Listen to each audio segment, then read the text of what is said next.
잘 벌고 잘 살자. 네, 팍스 인베스테이너 진행을 맡은 저는 김수민. 이주원입니다. 네, 벌써 한 주의 절반도 지나가고 목요일이 찾아왔는데요. 이렇게 알찬 경제 소식들 계속해서 전해드리고 있는데 요즘 날씨는 또 그렇지 못한 것 같습니다.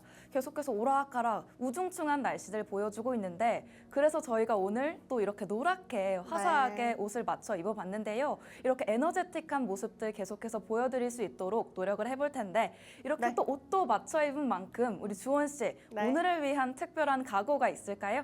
각오요? 네. 저희가 이제 옷도 비타민처럼 햇살처럼 이렇게 입었잖아요. 네. 그만큼이나 이렇게 힘들 수 있는 목요일 날 아침에 우리 시청자 여러분들께 핫 이슈, 경제 지식까지 싹 다 알려드리면서 오늘만은 좀 재미를 더해보자라는 각오를 좀 가지고 와봤습니다. 네, 핫이슈 경제부터 재미까지 우리 두 마리가 아니라 세 마리 토끼 잡겠다 이런 각오인 것 같은데 맞습니다. 저희가 또 이렇게 비타민 같은 소식들 들고 온 만큼 오늘도 끝까지 시청해 주시면 좋겠습니다. 그러면 저희 오늘 국내 증시 마감 시황 또 주원 씨가 준비해 주셨잖아요. 네, 맞습니다. 오늘 시장 또 예상도 해보고 대비도 해보려면 어제 시장이 또 중요하겠죠. 수급별로도 보고 종목별로도 좀 보도록 하겠습니다. 어제 코스피, 코스닥 모두 분위기를 좀 달리하는 모습이었죠. 코스닥이 빨간불 켰습니다. 코스피부터 보도록 하겠습니다. 코스피 0.56% 하락한 2,750선에 장을 마감했습니다. 이 미국 시장에서도 계속해서 경계감이 지속되면서 지수가 약보합권에 마감을 했었는데요. 테슬라와 알파벳 실적에 따른 시간 외 주가가 엇갈리는 모습도 보여줬습니다. 빅테크 실적 발표를 앞두고 별다른 등락 요인이 보이지는 않는 가운데 개별 종목별 순환매가 이루어지는 종목 장세가 전개되었습니다. 테슬라는 예상치를 하회하는 EPS를 발표했고 반면에 알파벳은 상회하는 실적을 발표해줬는데요. 그래도 빅테크 대부분들이 좀 상승했다라고 볼 수 있겠습니다. 이에 따라서 이 외국인들 순매도가 이어지면서 하락 출발했던 코스피가 SK와 그 외국인 수급 반전 영향으로 보합권에 들어오기 시작했습니다. 수급별로 보면 외국인 장 초반에 2,000계약 넘는 선물을 순매도하는 모습 보여줬는데요. 시간이 지나면서 500계약 순매도하면서 이 매도 규모를 좀 줄여가는 모습 보여줬습니다. 시가총액 상위 종목에서는 삼성전자가 엔비디아향 HBM3 통과 소식과 HBM3E 불통과 소식을 전달했는데요. 이에 약세를 좀 보였습니다. 반면에 SK하이닉스는 HBM3 물량 감소와 HBM3E 물량 증가 전망에 조금은 약 강세 보여주는 모습이었습니다. 더불어서 코스피 밸류 12개월 선행 PER 9.6, 후행 PBR 1.0배 수준 지속하면서 2,750선은 지지받는 양상 보여줬습니다. 전일 HD 현대 일렉트릭의 실적 발표 이후 급등하면서 재확인된 실적 영향력과 함께 어제 장에서도 이 실적주들이 강세를 보여주는 모습 보여줬습니다. 산업재 부문에서는 조선, 기계, 방산 등 산업재 섹터가 실제로 영향을 받으면서 강세가 지속되었고요. 한화엔진, 현대, 로템은 52주 신고가 경신했습니다. 헬스케어에서는 금리 인하 기대감과 더불어서 실적 기대감 속에 7월 헬스케어 강세 지속됐고요. 삼성 바이오로직스는 어제 52주 신고가 경신했습니다. 그 외에도 보험은 삼성생명과 KB금융 호실적과 주주 환원 확대로 기대감이 올라갔고요. 인터넷은 저가 매수가 유입되면서 상승세 보여줬습니다. 같은 시각 코스닥도 한번 보도록 하겠습니다. 코스닥 개인과 기관이 동반 매수세 보여줬고요. 코스피 대비 이 낙폭이 과도한 탓에 저가 매수세 바이오주 위주로 들어왔습니다. 알테오젠, 셀트리온 등 바이오가 상승했고요. 테크윙, PSK 홀딩스 등 저가 매수세 유입되는 모습 볼 수 있었습니다. 머크와 알테오젠에 기술 적용된 임상 추가 소식까지 함께 전달되었습니다. 원달러 환율은 바이든 사퇴 이후 이 여파들이 조금은 진정되면서 1.6원 하락하는 모습이었고요. 더불어 아시아 증시는 여전히 혼조세 보였습니다. 계속해서 강조드리고 있지만 미국도 그렇고 한국도 실적 발표하는 기업들 줄줄이 있으니까요. 이 부분 종목들 선택하실 때 확실히 공부하시고 들어가 보시는 게 좋겠습니다. 자, 여기까지 국내 증시 좀 알아봤고요. 간밤에 미국 증시 어땠나요, 수민 씨? 네, 간밤 미국 증시 브리핑 준비했습니다. 먼저 3대 지수부터 볼 텐데요. 지수들이 모두 강하게 하락하는 모습을 보여줬습니다. 다우존스 지수는 504.22포인트, 1.25% 하락하면서 3만 선까지 내려왔습니다. 39,853.87에 마감을 했고요. 4만이 깨지는 모습을 보여줬습니다. 나스닥 지수 역시 3.64%의 강한 하락을 보여주면서 654.94포인트 내리면서 마감했고요. S&P 500 지수도 128.61포인트 내리면서 5,427.13에 마감을 했습니다. 어제 미국 증시 마감 이후에 테슬라와 구글의 2분기 실적 발표가 있었습니다. 일단 어제 테슬라의 실적에서 올해 2분기 순이익이 전년 동기보다 45% 감소했다. 이런 소식들을 전해줬는데요. 앞서 주원 씨가 말씀해 주셨듯이 EPS도 월가의 예상치인 62센트보다 낮은 52센트가 나와주면서 어제 테슬라의 주가가 시간외 거래에서 무려 7%가 넘는 정말 큰 하락을 보여줬습니다. 반면에 어제 구글의 2분기 실적은 테슬라와 다르게 잘 나와주는 모습이었는데요. 구글의 올해 2분기 매출이 전년 동기보다 14% 증가했고요. 또 순이익은 전년 동기 대비 29%나 증가했다고 합니다. 하지만 올해 2분기 구글의 AI 투자 자본 비용 지출이 시장 예상치인 122억 달러, 하나로는 약 16조 8,726억보다 약 8%나 많은 132억 달러죠. 하나로 약 18조 2,526억이 나와주면서 AI 투자에 대한 지출은 계속 늘어나고 있는데 이 AI의 수익성은 안전한가 이런 예상들이 계속 나오고 있습니다. 이런 우려들이 계속 나오고 있기 때문에 구글의 주가가 무려 5.04% 하락하면서 마감을 했습니다. 그리고 어제 2분기 실적이 예상치보다 낮게 나왔다 이렇게 말씀드렸던 테슬라 주가도 12.33%의 강한 하락이 나오면서 마감을 했습니다. 어제 구글의 2분기 실적에서 예상치보다 많은 구글의 AI 지출 비용 그리고 AI 수익성에 대한 우려 때문에 오늘 AI 반도체들에 대한 주가가 전반적으로 하락했는데요. 오늘 엔비디아를 비롯해서 반도체주 모두 강한 하락세를 보여주고 있습니다. 오늘 엔비디아 주가는 마이너스 6.8%, 필라델피아 반도체 지수는 마이너스 5.41% 하락하면서 나스닥까지도 마이너스 3.64% 하락했던 모습이었습니다. 그래서 오늘 증시 테슬라 강한 하락과 또 어제 구글의 2분기 실적에서 볼 수가 있듯이요. AI에 대한 지출은 계속 늘어나고 있지만 이 AI 분야에 대한 수익성이 안전하지만은 않다. 이런 모습들을 보여주면서 구글과 함께 이 AI 관련주들이 하락을 보여주고 있는 모습입니다.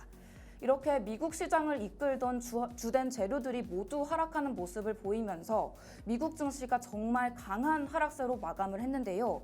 그동안 미국 증시에서 정말 끝없는 질주를 보여줬던 이 AI가 이제는 걱정이 되는 수준에 진입했다. 우리 증시가 이렇게 생각하고 있는 것으로 보입니다. 지금까지 뉴욕 증시 마감 시황 알아봤고요. 이렇게 국내 증시와 뉴욕 증시 모두 알아봤다면 우리 시장 이끌어주고 있는 뜨거운 핫이슈까지 만나봐야겠죠. 네. 주원 씨, 오늘은 또 어떤 핫이슈로 준비해 주셨나요? 네, 제가 준비한 핫이슈는 환율입니다. 환율에 대해서 조금 이야기를 해볼 텐데요. 환율 자체는 많은 분들이 잘 알고 계실 것 같습니다. 우리 수민 씨, 네. 환율에 대해서 영향을 받은 경험이 있거나 이런 게 있을까요? 아무래도 미국 시장을 계속 보다 보면 환율이 쌀 때 이 달러를 사서 구입할수록 오. 주식도 더 많이 올라가는 느낌이 들더라고요. 네. 약간은 고차원적인 대답을 해주셨어요. 네. 저 같은 경우에는 일본 여행 때 많은 영향을 받았거든요. 맞습니다. 일본 여행을 계획하지 않았는데 이 엔저라는 소식에 빨리빨리 갔다 왔거든요. 근데 이 좀 큰 차이는 아니라고 생각했는데 막상 가서 시장도 보고 쇼핑도 하다 보니까 이게 되게 큰 기쁨으로 다가오더라고요. 우리 일본 가신 분들 너무 이 작은 기쁨이 쌓여가지고 기쁨 너무 좋다고 많이 사용하고 오지 마시길 바랍니다. 네. 어쨌든 환율 하는데 정확히는 잘 모르실 수도 있을 것 같습니다. 환율은 쉽게 말해서 다른 나라의 통화와 교환 비율을 이야기하는 것입니다. 예를 들어서 우리나라에서 1달러의 가격이 1,000원이었는데 1,100원이 됐다. 이러면 환율이 올랐다라고 표현을 하게 되는 겁니다. 이 환율은 변동성이 꽤 있는데요. 하루에도 등락을 굉장히 많이 반복하기도 합니다. 제가 국내 증시 브리핑 마지막쯤에 항상 환율도 말씀드리는데요. 이에 따라 외국인 수급도 움직이고 우리 개인 투자자들도 좀 지혜롭게 움직일 수 있기 때문에 오늘 이 환율 잘 알고 가시는 게 좋겠습니다. 이 환율은 지금 미국 대선을 앞두고 더욱 변동성을 좀 크게 갖고 있는데요. 바이든이 사퇴하자 해리스가 유력한 후보로 떠오르고 이에 환율이 소폭 하락하는 모습 보여줬습니다. 이에 장 초반에 외국인 투자자들이 국내 증시에서 매수세를 좀 보여주고는 했는데요. 이 이야기가 좀 어렵다 하시는 분들은 제가 2부에서 자연스럽고 좀 자세하게 말씀드리려고 하니까요. 기대해 주셔도 되겠습니다. 지금은 그랬었구나 정도로 넘어가는 걸로 하고요. 다음 보시면 트럼프 재집권이 강세일 때는 이 강달러를 피해갈 수가 없었습니다. 이렇게 대선 불확실성이 지속되면 환율이 주식의 변동성에 커집니다. 하지만 최근 해리스가 강하게 지지율 보여주면서 어느 정도 달러화 강세는 좀 진정이 되고 아시아 통화도 소폭 상승세 보이기도 했습니다. 사실 환율 이야기하면 우리 트럼프를 빼놓을 수가 없을 것 같은데요. 트럼프가 집권하게 되면 고환율, 고물가, 고금리 이에 따라서 한국 증시의 하락, 연달아 부동산 하락까지도 준비를 해야 될 것 같은 분위기가 조성됩니다. 이것을 저희는 트럼프 효과라고 말을 하고 있습니다. 트럼프 정책이 한국 경제에는 물론 이 동맹 국가까지도 긴장하도록 만든다라는 것은 우리 시청자 여러분들도 잘 알 것 같습니다. 이에 트럼프는 엔 원화 약세를 좌시하지만은 않겠다라고 했는데요. 하지만 여론은 인위적인 개입을 걱정하면서 이 시장 힘으로 안 되면 제2 플라자의 합의도 좀 가능성을 배제할 수는 없겠다라는 의견이 나오고 있기도 합니다. 그렇다면 이렇게 고환율에 우는 기업도 참 많을 텐데요. 보통 수입 기업들이 좀 그런 모습들입니다. 치킨 가격도 올라가고 이 생활이나 먹거리 인프라가 굉장히 많이 올라가죠. 그렇지만 웃는 기업도 존재는 합니다. 수출을 위주로 하는 자동차 기업들이라든지 바이오 기업을 예로 들 수 있겠습니다. 이렇게 환율에 따라서 국내 종목들도 빠르게 반응하고 있으니까 이 환율 오늘 2부까지 챙겨보시면서 깊게 알아가는 시간 가져보셨으면 좋겠습니다. 더불어 이 환율에 따라서 어떤 종목들이 움직이는지도 궁금하시다라고 하면 지금 하단에 내려가고 있는 우리 QR 활용해 보시면 좋겠습니다. 여기 들어오시면 우리 전문가님께서 종목 이야기까지 확실하게 해주고 계시니까요. 얼른 들어오셔서 참여 많이 해주셨으면 좋겠습니다. 자, 여기까지 저의 핫이슈 한번 알아봤고요. 우리 수민 씨가 준비한 핫이슈 들어보도록 하겠습니다. 네, 제가 오늘 준비한 두 번째 핫이슈 바로 기술주입니다. 기술주가 오늘의 핫이슈인 이유 바로 뉴욕 증시에서 뜨거운 감자이기 때문인데요. 오늘 그 내용을 알아보도록 하겠습니다.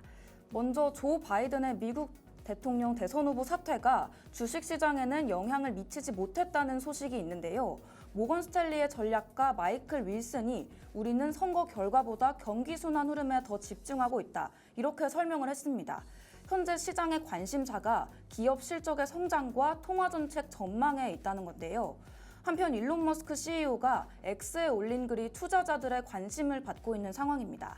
머스크가 테슬라는 내년에 휴머노이드 로봇을 생산해서 내부용으로 사용하고 2026년에는 다른 회사를 위해 대량 생산할 계획이다. 이렇게 밝힌 건데요.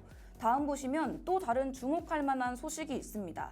SEC의 이더리움 현물 ETF 승인인데요. 미국 증권거래위원회가 이더리움 현물 ETF 거래를 승인했습니다.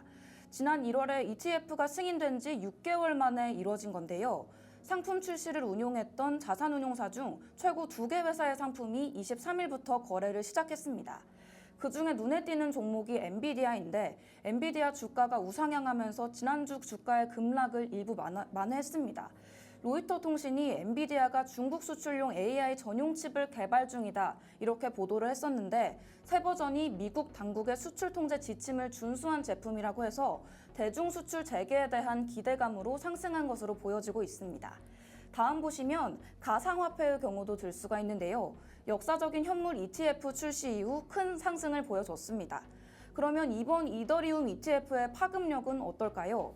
ETF의 경우에는 기관 투자자 자금 유입으로 2달 만에 가격이 58% 급등했다고 하는데요. 하지만 이더리움 ETF가 다소 파급력이 크지 않을 것이다. 이런 전망도 나오고 있습니다. 리서치 회사인 이더리움에서 비트코인 현물 ETF가 지난 6개월 동안 모은 금액이 첫 1년 동안의 가격과 상이하다. 이런 부분들을 지적했는데요. 이더리움이 비트코인에 비해서 선점자 이점은 없고 디지털 골드 같은 강력한 서사도 부족하다. 이런 의견을 내놨습니다. 요즘 이렇게 ETF부터 이더리움 그리고 비트코인까지 알아야 될 이슈가 참 많은 시장인 것 같은데요. 오늘은 뉴욕 증시에서 기술주가 우상향하고 있는 이유, 그리고 테슬라와 이더리움, 그리고 엔비디아까지 ETF, 그리고 관련된 주요 소식들까지 전해드렸습니다. 이렇게 기술주의 반등이 앞으로 나와줄지 기대를 해봐야 하는 상황인 것 같은데요. 이렇게 주원 씨의 핫이슈부터 저의 기술주까지 우리 시장 이끌어주는 핫이슈들을 만나봤다면 이제는 우리 생활에도 적용해보는 시간을 가져야 될 것 같습니다. 네. 제가 정말 기다려왔던 시간이기도 한데 우리 네. 주원 씨가 다음 코너 소개해 주시겠어요? 네, 다음 코너는 저도 그렇고 우리 수민 씨도 우리 이제는 시청자 여러분까지도 조금은 기대할 시간이 아닌가 싶습니다. 생활 속의 경제 이야기 시간입니다. 오늘은 럭키 세븐에 대해서 얘기해 볼 텐데요. 서킷 브레이커, 스톡 옵션, 실질 임금, 명목 금리, 변동 금리, 배불런 효과, 본원 통화 이렇게 럭키 세븐에 대해서 조금 얘기를 해보도록 하겠습니다. 첫 번째는 우리 수민 씨가 말씀해 주시죠. 네, 이렇게 서킷 브레이커에 대해서 알아볼 텐데 서킷 브레이커는 주식 시장에서 주가가 급격하게 변동을 할 때 일시적으로 거래를 중지하는 제도에 해당을 합니다. 시장의 혼란을 막기 위해서 바로 사용되는 거죠. 네, 맞습니다. 그러면 바로 제가 두 번째 이야기를 해보도록 하겠습니다. 서킷 브레이커가 어쨌든 시장이 과열되지 않도록 시장을 일시 정지해준다고 보면 될 것 같은데 그렇다면 스톡 옵션 이야기를 해보고 싶은데 스톡 옵션은 뭔가요, 수미 씨? 네, 바로 스톡 옵션에 대해서도 살펴볼 텐데 말 그대로 주식을 옵션으로 주는 형태를 말합니다. 회사가 직원들에게 일정 가격의 주식을 살 수 있는 권리를 주고요. 이 주식 가격이 오르면 직원들도 같이 이익을 볼 수 있는 형태입니다. 이런 이익 덕분에 회사들이 직원들에게 동기부여를 주기 위한 방법들로 주로 이용된다고 하네요. 스톡 옵션 저도 한번 받아보고 싶은데 약간 보너스 같은 개념인가요? 네, 맞습니다. 그렇군요. 그럼 이제 실질 임금과 명목 임금 알아봐야겠죠.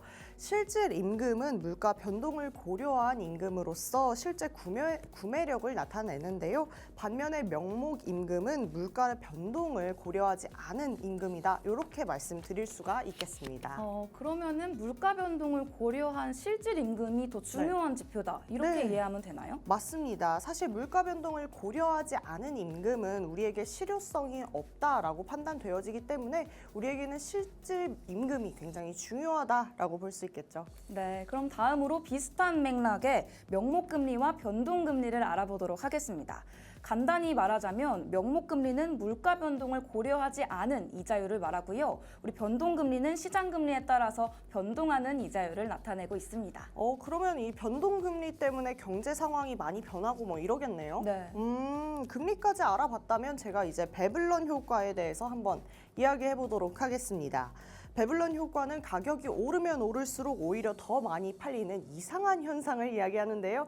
혹시 수민 씨 명품 좋아하시나요? 명품 별로 좋아하지 않는데 배불론 효과가 이 명품에 해당이 되나 봐요. 네, 맞습니다. 우리가 비싸면 비싸질수록 너무 좋은 건가 봐 이렇게 하면서 사게 되는 현상을 이야기한다고 합니다. 그럼 사람들이 비싸서 더 가치 있다고 생각하는 거군요. 네, 맞습니다. 뭔가 비싼데 또 이유가 있을 것 같고. 맞아요, 네. 맞아요. 맞습니다. 그래서 우리도 좀 우리의 몸값을 올려야 된다 이런 얘기가 나오는 게 아닌가 싶습니다. 네. 그리고 중앙 하단에 나가고 있는 QR코드도 안내드려봐야 할 텐데요. 네. 저희가 계속해서 함께할 수 있는 공간들 마련을 이미 해뒀습니다.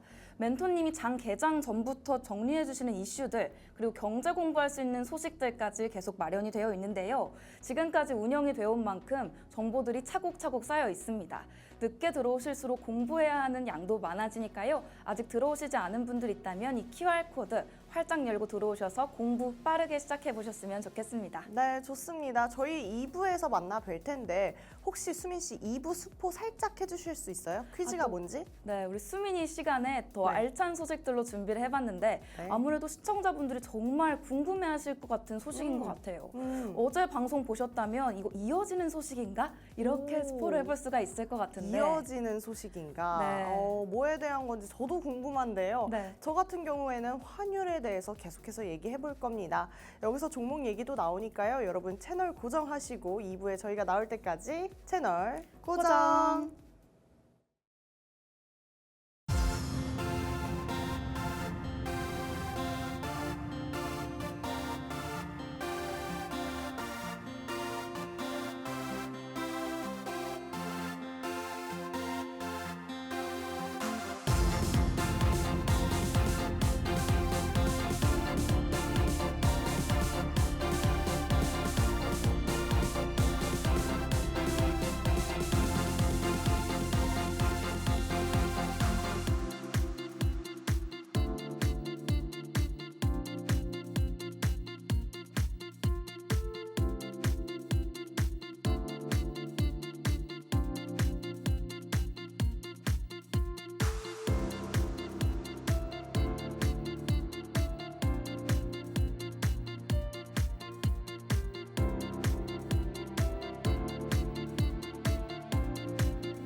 화창한 아침 열고 있는 굿모닝인데 오늘은 저 애덤 스민스 김수민과 함께 아침을 열어볼 텐데요. 오늘 첫 번째 시간은 바로 수민이죠. 수MC의 민감한 경제 이야기 시간인데요. 이제는 익숙하신 분들도 계실 것 같은데 어려운 소식들 쉽게 알려드리는 코너입니다. 어려울 수도 있는 소식들 쉽게 알려드리는 저 애덤 스민스 김수민인 만큼 오늘의 주제는 빚이 있어야 돌아가는 사회, 자본주의에 대해서 얘기를 해보려고 합니다. 우리 자본주의 사회에 살고 있잖아요. 이 자본주의 사회에서 빚은 어떻게 작동을 하고 또 왜 중요한지 알아보도록 하겠습니다. 오늘도 중간중간에 퀴즈가 준비되어 있으니까요. 끝까지 잘 들어주시기 바랍니다.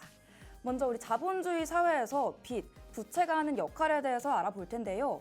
여러분은 왜 빚이 있어야 사회가 돌아가나요? 이렇게 질문을 해볼 수도 있겠지만 그 이유를 오늘 낱낱이 파헤쳐 보도록 하겠습니다. 먼저 빚이란 무엇일까요? 이 빚은 누군가에게 돈을 빌리고 그 돈을 나중에 갚겠다 이렇게 약속을 하는 건데요. 개인이나 기업, 심지어는 정부도 돈이 필요할 때 빚을 지게 됩니다.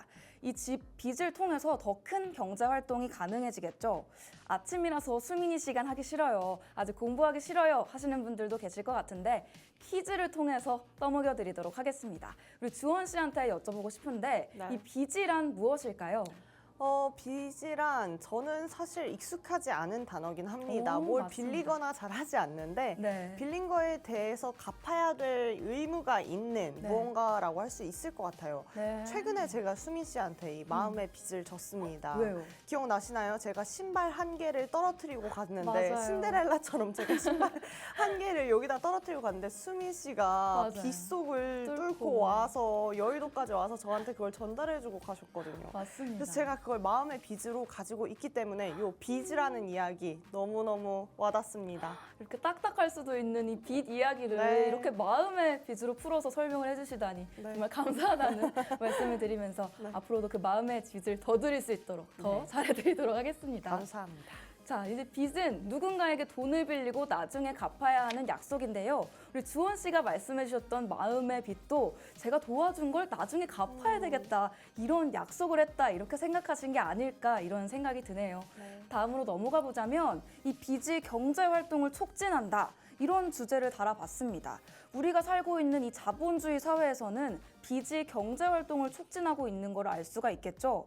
예를 들어서 회사가 새로운 공장을 세우고 싶을 때 자금이 부족하다는 생각이 들면 돈을 빌릴 수가 있겠고요. 회사가 이 빚을 통해서 공장을 세우고 생산을 늘리고 더 큰 일자리를 생산할 수가 있게 됩니다.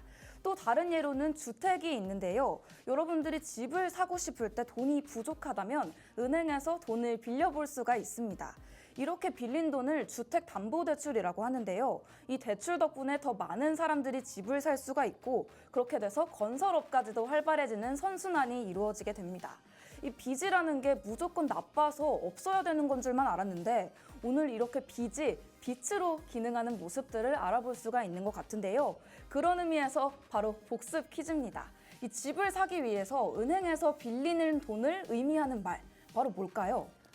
정답은 주택담보대출입니다. 맞습니다. 이 주택담보대출 하면 뭐 생각나던 이슈가 있는데 예전에 그 미국에서 이 주택담보대출을 너무 많이 해주다 보니까 네. 많은 사람들이 돈을 거의 막 80%, 90%를 나라 돈으로 사고 맞아요. 나중에는 파산해버려서 이 나라가 어려웠던 위기가 왔었던 게 생각이 나는데 네. 그때 당시에 우리 수민 씨도 어려가지고 이 얘기 모르실 네. 수도 있을 것 같아요. 저는 그때 태어나지도 않았을 수도 어머나, 있어요. 어머나. 그럼 저도 그냥 모르는 걸로 하고 네. 넘어가도록 하겠습니다. 네, 또 우리 주원 씨가 뒤에 내용까지 스포를 해주셨는데 네. 주택담보대출이 정답이 맞습니다. 우리 빅쇼트라는 영화에서 우리 주원 씨가 다뤄주셨던 모기지 대출 그 문제점까지 낱낱이 알려주고 있는데요. 이 주택담보대출 수민이에서 보시고 이 주원 씨가 말한 내용까지 궁금하시다 하신 분들은 영화 빅쇼트 검색하셔서 시청을 해보셔도 우리 경제 이해하는데 도움이 될 것 같다는 생각이 듭니다. 이 주택담보대출을 통해서 많은 사람들이 집을 살 수가 있고요. 이게 건설업이나 주택시장을 활성화시킨다. 이렇게 소개를 드렸습니다. 다음 보시면 어제 말씀드렸던 개념 살짝 복습하고 갈 텐데요. 은행이 이렇게 대출을 진행을 해주면서 신용통화를 만들어내게 됩니다.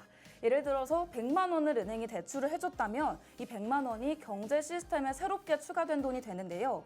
이를 통해서 경제가 더 활발해질 수 있게 됩니다. 하지만 앞서서 주원 씨가 말씀을 해주셨듯이 모든 빚이 다 좋은 건 아닙니다. 빚을 너무 많이 지게 되면 나중에 갚을 수 없게 될 수도 있는데요. 이를 채무불이행이라고 합니다. 채무불이행이 발생하게 되면 경제에 큰 타격을 줄 수 있는데요. 우리 주원 씨가 말해줬던 미국의 서브프라임 모기지 사태가 여기에 해당할 수 있을 것 같습니다. 그렇기 때문에 이 채무불이행, 우리가 여러 의미로 꼭 기억해야만 하는 단어일 것 같아서 또 퀴즈로 준비를 해봤습니다. 또 바로 말씀드리다 보니까 이 복습 퀴즈라기보다는 바로 다시 알아보는 시간이 될 것 같은데 쉬울 수도 있지만 한번 여쭤보도록 하겠습니다. 네. 빚을 너무 많이 지게 돼서 나중에 갚을 수 없는 상황을 뭐라고 할까요? 네, 바로 말씀해 주신 것처럼 채무불이행인데요. 네. 저희가 이 생활 속의 경제 이야기 때 말씀드렸던 부분인데 신용카드를 너무 안 사용해도 신용 그 높이가 떨어지긴 하지만 맞아요. 또 신용을 빌려놓고 신용카드를 사용해놓고 너무 늦게 갚으면 이 채무 문제로 인해서 신용 등급이 또 떨어진다. 이런 얘기했기 때문에 이 채무불이행은 우리에게도 또 많이 와닿는 부분이 아닐까 싶습니다.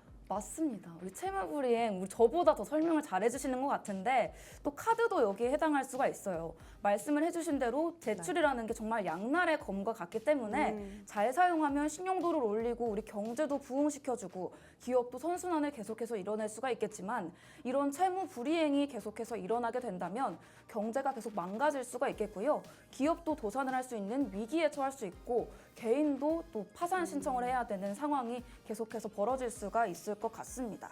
이렇게 꼭 기억해야 할 것 같은 단어여서 이렇게 채무 불이행도 퀴즈로 한번 넣어봤고요.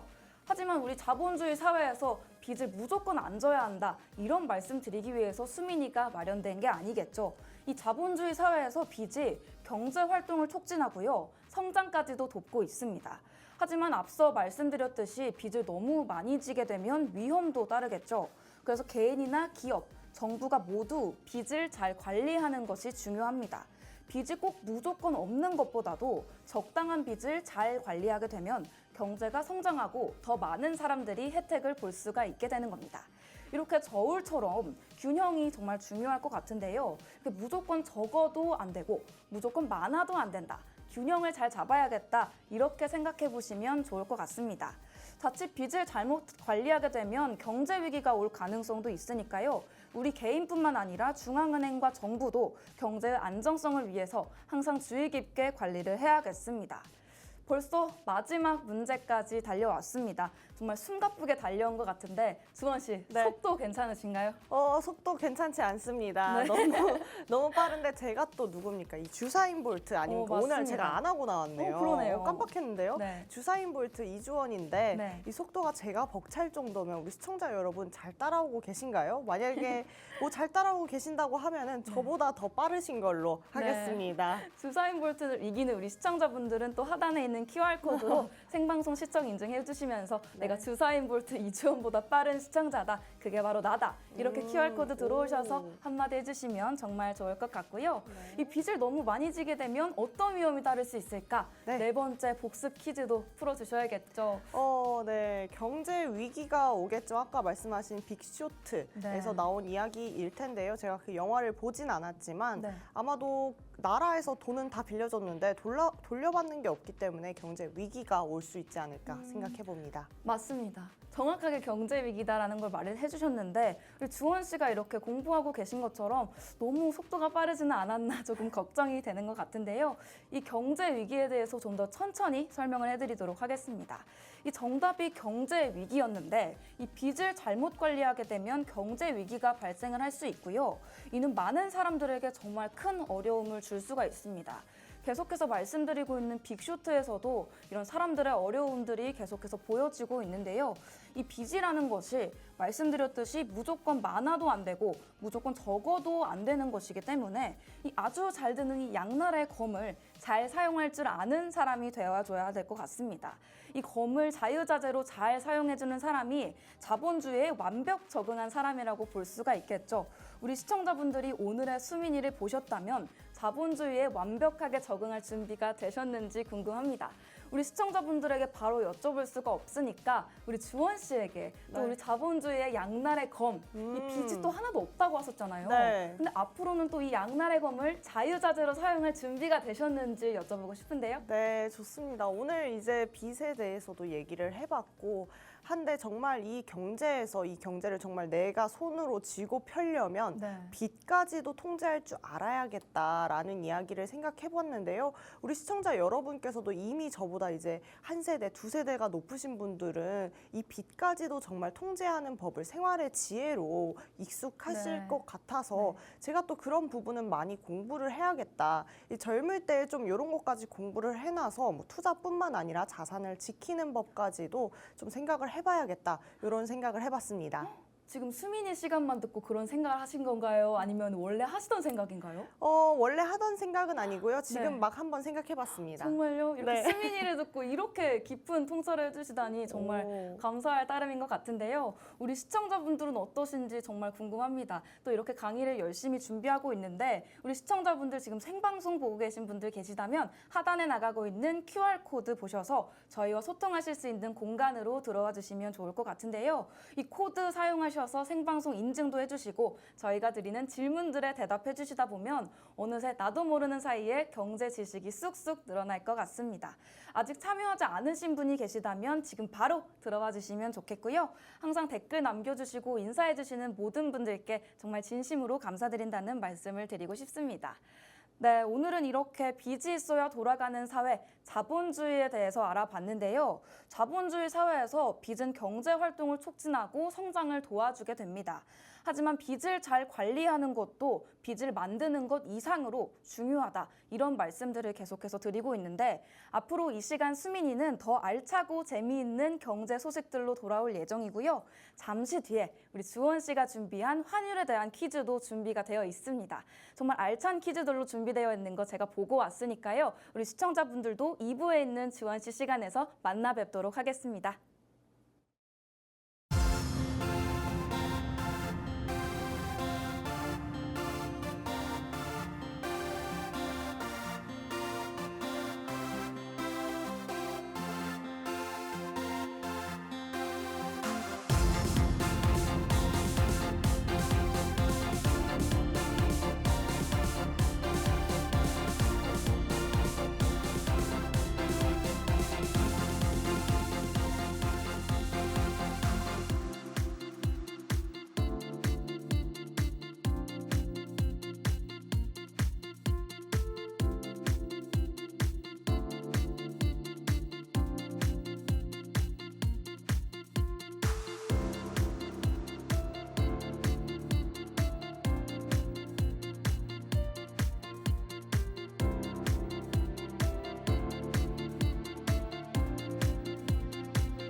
네, 이렇게 바톤을 이어받아서 주사인 볼트 타임이 되었습니다.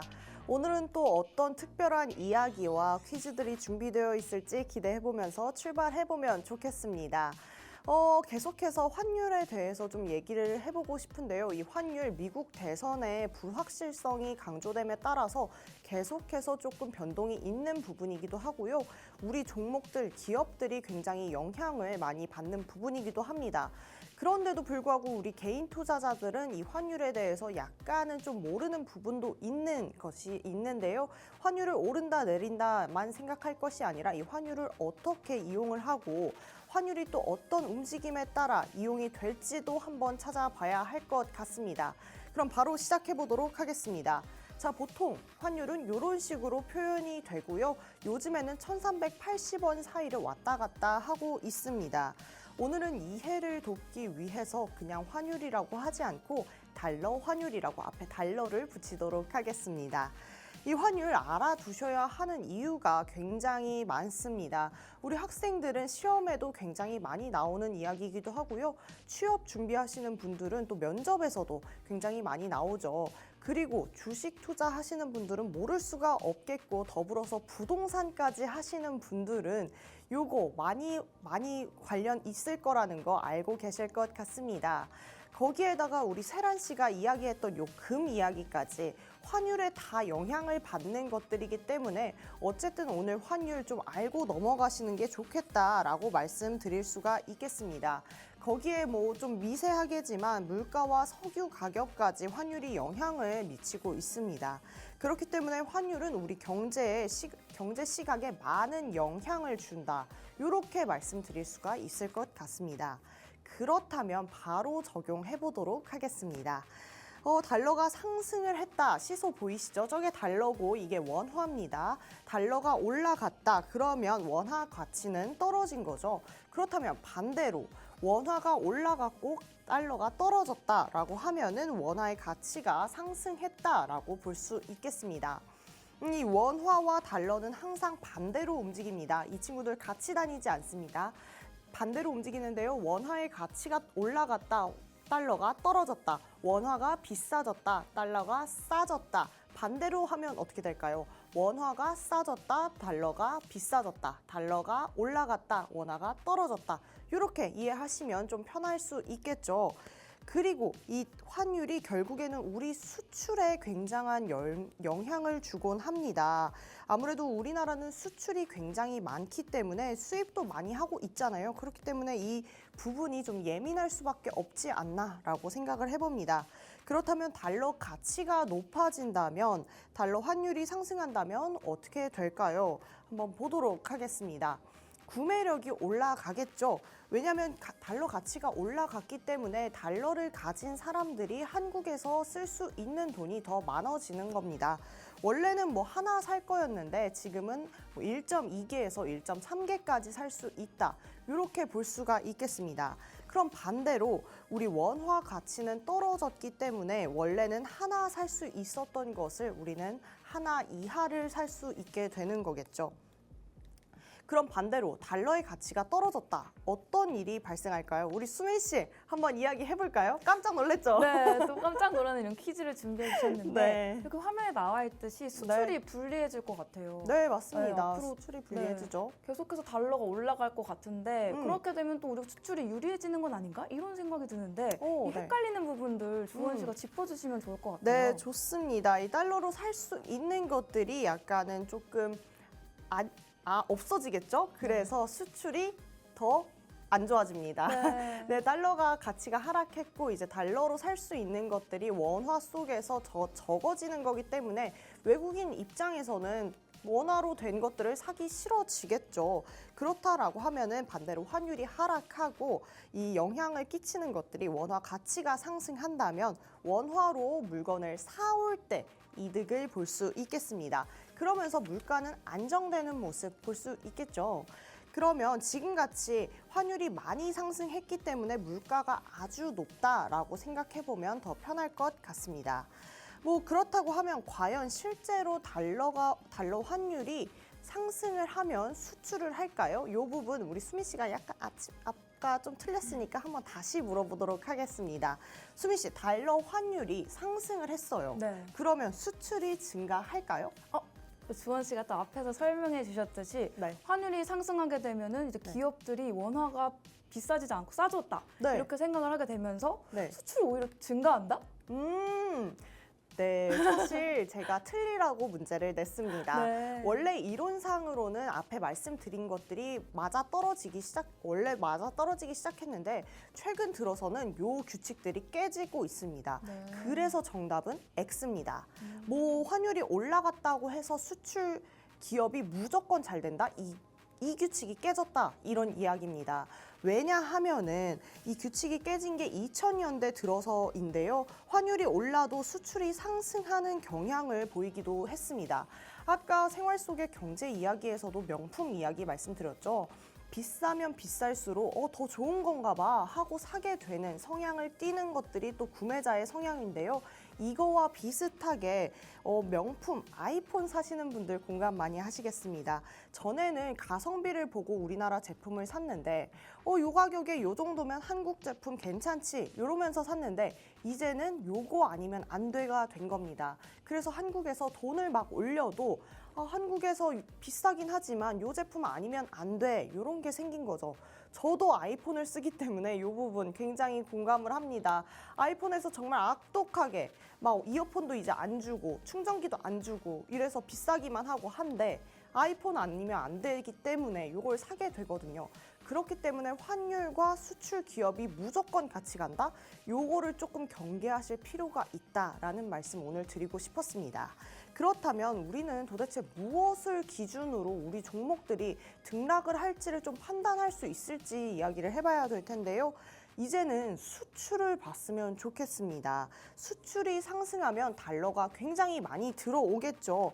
그러면 우리 주식 시장들에서 기업들의 실적은 당연히 좋아지겠습니다. 그러면 기업들이 이 좋은 실적을 보고 우리 외국인 투자자들이 야, 여기 기업 좋다. 여기 들어가자 하면서 우리 시장에 들어오게 될 겁니다.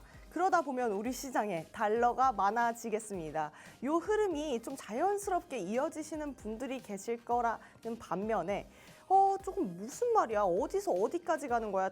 달러 이야기서부터 종목 이야기까지 가니까 너무 어렵다 하시는 분들 있으실 텐데요. 그런 분들 그냥 QR 들어오셔서 우리 멘토님께서 공략하시는 공략주 그냥 확인하셔도 괜찮긴 합니다.